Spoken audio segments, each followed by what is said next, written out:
حضرت امیر المؤمنین ایدہ اللہ تعالی فرماتے ہیں، اسلام ایک ایسا کامل اور مکمل مذہب ہے جس میں بظاہر چھوٹی نظر آنے والی بات کے متعلق بھی احکامات موجود ہیں۔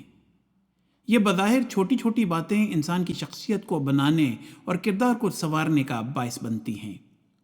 ان سے ظاہری طور پر بھی انسان کے مزاج کا پتہ چلتا ہے، اور اگر مومن ہے تو اللہ تعالیٰ سے تعلق کا بھی پتہ چلتا ہے۔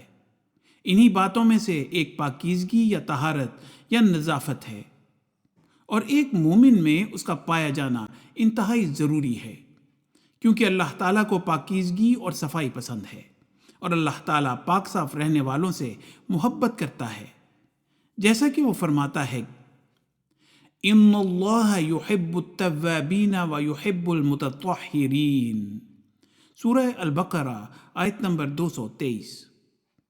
لیکن یہ بات واضح ہونی چاہیے، جیسا کہ اس آیت میں فرمایا ہے، کہ اصل اللہ تعالیٰ کا محبوب انسان اس وقت بنتا ہے جب توبہ اور استغفار سے اپنی باطنی صفائی کا بھی ظاہری صفائی کے ساتھ اہتمام کرے۔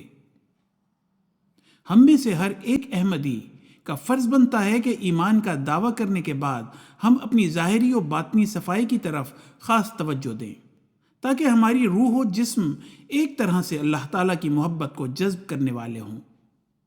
اب دیکھیں مومن کے لیے صفائی کا خاص خیال رکھنا کتنا ضروری ہے، اور یہ احادیث اکثر مسلمانوں کو یاد ہیں۔ کبھی ذکر ہو تو آپ کو فوراً حوالہ بھی دے دیں گے، لیکن اصل بات یہ ہے کہ اس پر عمل کس حد تک ہے، یہ دیکھنے والی چیز ہے۔ اگر ایک جگہ صفائی کرتے ہیں تو دوسری جگہ گند ڈال دیتے ہیں، اور بدقسمتی سے مسلمانوں میں جس شدت سے صفائی کا احساس ہونا چاہیے وہ نہیں ہے، اور اسی طرح اپنے اپنے ماحول میں احمدیوں میں بھی جو صفائی کے اعلیٰ معیار ہونے چاہیے وہ مجموعی طور پر نہیں ہیں۔